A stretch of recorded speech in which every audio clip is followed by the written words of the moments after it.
La paz esté con ustedes. Amigos, llegamos ahora al sagrado tiempo de Cuaresma. He dicho esto muchas veces, la Cuaresma es como regresar a los fundamentos espirituales, y las lecturas que propone la Iglesia para este tiempo sagrado son notablemente buenas e interesantes e importantes. Y observen la manera en que la Iglesia yuxtapone las lecturas. Creo que miramos con aguda intención espiritual estos pasajes de la Escritura. Nuestro Evangelio para este primer domingo de Cuaresma está tomado de Marcos, y Marcos es muy lacónico, es una versión muy sutil de las tentaciones de Jesús en el desierto. Así que en Mateo y Lucas tienes estas narrativas elaboradas que recorren las diferentes tentaciones del diablo y cómo reacciona Jesús. Esto es todo lo que dice San Marcos. El Espíritu impulsó a Jesús a retirarse al desierto, donde permaneció 40 días, y fue tentado por Satanás. Vivió allí entre animales salvajes y los ángeles le servían. Eso es todo. Eso es todo lo que tenemos como descripción de lo que sucedió. Así que escuchamos sobre las tentaciones de Satán, pero sin detalles. Y quiero centrarme en esta observación misteriosa, fascinante, que realiza a continuación. Vivió allí entre animales salvajes y los ángeles le servían. Quiero que mantengan esa imagen en sus mentes como una especie de icono. Jesús en el desierto, ángeles arriba, por así decirlo, sirviéndolo, y luego debajo está Él con los animales. Es un lugar común en la antropología cristiana que los seres humanos somos un poco como un microcosmos. Significa que somos como un pequeño universo. ¿Por qué? Porque se combina en nosotros lo espiritual y lo material. Permítanme decirlo de nuevo. Es un punto muy simple pero muy importante. Combinamos en nuestras personas lo espiritual y lo material. Miremos el lado espiritual. Podemos escuchar a Mozart. Escuchamos a Mozart con nuestros oídos, pero captamos los grandes patrones de Mozart con nuestras mentes. Podemos estudiar a Einstein y podemos estudiar a los grandes científicos y los filósofos más abstractos. Podemos leer a Kant y Hegel, Aristóteles y Tomás de Aquino. Podemos diseñar computadoras. Podemos diseñar astronaves que volarán a planetas distantes. Podemos orar de una forma tan refinada que casi perdemos nuestro contacto con la tierra y nos elevamos al cielo. De todas esas maneras se muestra con claridad nuestra faceta espiritual. Al mismo tiempo, nos guste o no, tenemos cuerpos. Nos cansamos y sentimos mucho calor o mucho frío, y tenemos que dormir y tenemos que comer y beber. Y algunas veces nuestras pasiones y nuestras emociones obtienen lo mejor de nosotros. Algunas veces somos dominados por nuestras pasiones corporales.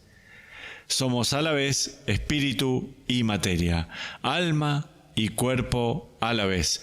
Es nuestra gloria, sí, somos un microcosmos. Es el modo único en que nos ha creado Dios. Dios creó a los ángeles puro espíritu para que le den gloria a su modo distintivo. Dios creó cosas puramente materiales, le dan gloria a Dios a su modo único.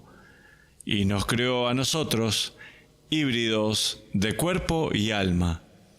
Es nuestra gloria, sí, y nuestra agonía. Gran parte de la vida humana, tengo razón, compañeros pecadores, se experimenta como una especie de batalla. Es una guerra entre el espíritu y el cuerpo.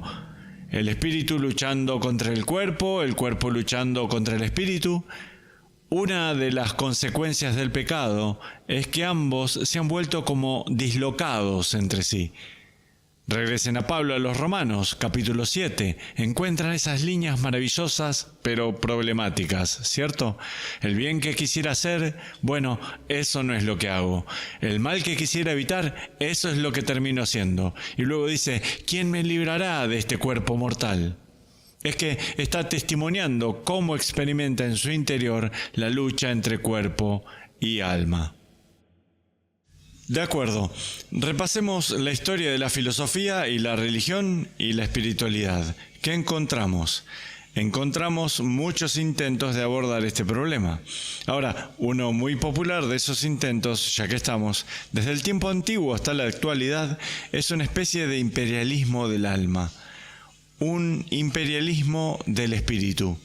Piensen aquí en Platón y piensen en Plotino y piensen en el gnosticismo y estos antiguos sistemas dualistas que sostienen el cuerpo es una mala noticia y el cuerpo es como una prisión. Ese es Platón. Y todo el sentido de la vida espiritual e intelectual para Platón es lograr una fuga, un escape de prisión. Lo mismo los gnósticos. Veían a la chispa espiritual como enterrada en lo profundo y teníamos que deshacernos de estos cuerpos y elevarnos más allá de ellos. ¿Existen formas de dualismo hoy? Por supuesto. Es una opción muy popular, la de glorificar el espíritu y, en cierto modo, denigrar el cuerpo. ¿Resuelve esto el problema? No, porque el cuerpo y el alma fueron entretejidos juntos y todos estos intentos siempre colapsan, siempre encuentran un obstáculo, porque no puedes simplemente brincar fuera del cuerpo. No funciona. Ahora, existe el otro camino para manejar el problema. Olvídense del espíritu. Estas son personas que viven, digamos así, de una manera puramente sensual. Están completamente orientados al cuerpo y a las necesidades y los bienes y los deseos del cuerpo. ¿Una opción popular? Por supuesto. Desde la antigüedad hasta el presente.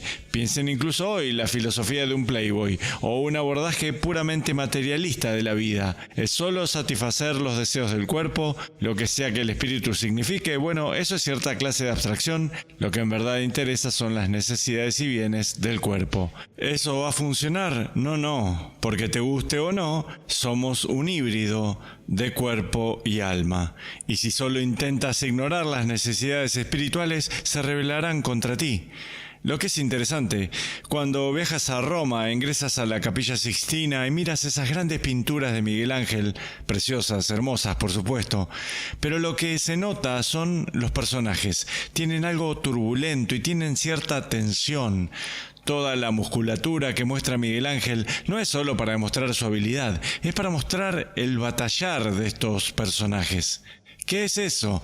Es una representación de lo que he estado hablando. Es el alma batallando contra el cuerpo contra el alma, y en lo más profundo queremos resolver esta tensión. Entonces, estamos comenzando el tiempo de Cuaresma. Podría proponerles, ya que la Iglesia nos da esta breve lectura de Marcos que es interesante y peculiar, que este sea un trabajo importante de Cuaresma. El unir apropiadamente el cuerpo y el alma. Vean, ¿cuál es uno de los objetivos del ayuno y la abstinencia y la disciplina de la Cuaresma? Es disciplinar el cuerpo para que no intente dominar tanto el ego. ¿Por qué ayunamos y nos abstenemos?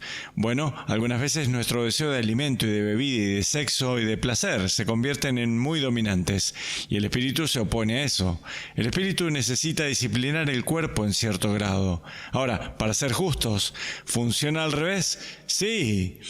¿Puede algunas veces el espíritu o el alma ser muy dominante, que no respete la integridad del cuerpo, que empecemos a participar en juegos dualísticos? ¿Podrá ser parte de la disciplina de Cuaresma el sano redescubrimiento de su corporalidad?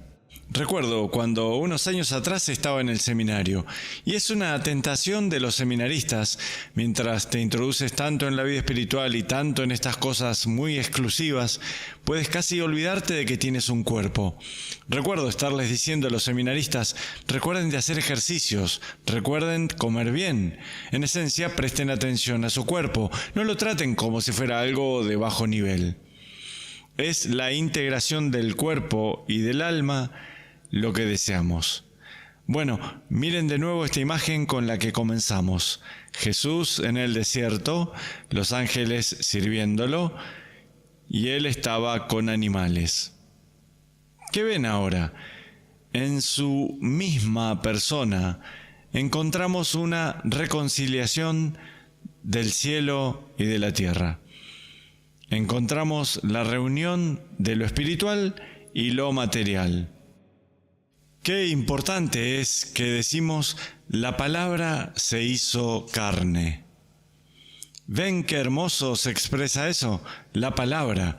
Eso significa un patrón puramente abstracto. Eso es algo contemplado por la mente. Esa es una realidad espiritual. Pero la palabra se hace carne en Jesús y habita entre nosotros.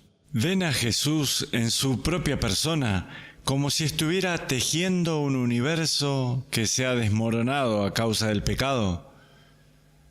¿A dónde nos conduce el pecado? A esta desintegración del yo. Adoro ese término. La integración significa concordar. Cuando algo se desintegra, los elementos se desbaratan unos de otros. ¿Por qué experimentamos la lucha del espíritu contra el cuerpo, del cuerpo contra el espíritu? A causa del pecado. Ahora, una observación breve. La conexión entre aquel evangelio y nuestra primera lectura para este primer domingo de Cuaresma tiene que ver con Noé. Y ustedes dirán, ¿por qué razón la Iglesia conectaría la historia de Noé y el arca? ¿Qué logra Dios en esa historia?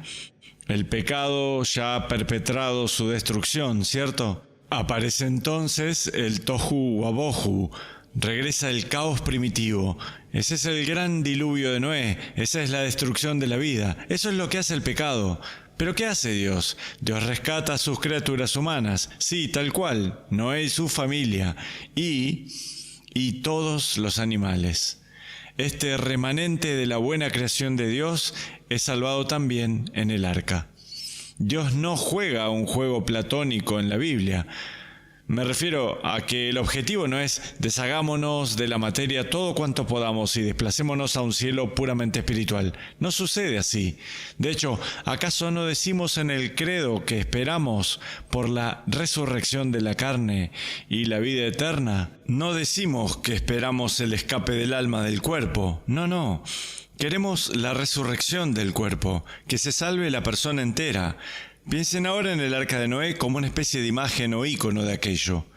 Al igual que Jesús, los ángeles sirviéndolo, los animales acompañándolo, es un ícono de un mundo reconciliado. Quisiera proponerles que un muy buen modo de rezar durante su recorrido de la Cuaresma sería ir entendiendo con mayor profundidad los modos en que se refleja en ustedes la desintegración entre el cuerpo y el alma, y luego, con el icono de Cristo en el desierto en mente, pedirle al Señor que reteja esos elementos de su propio ser. Y Dios los bendiga.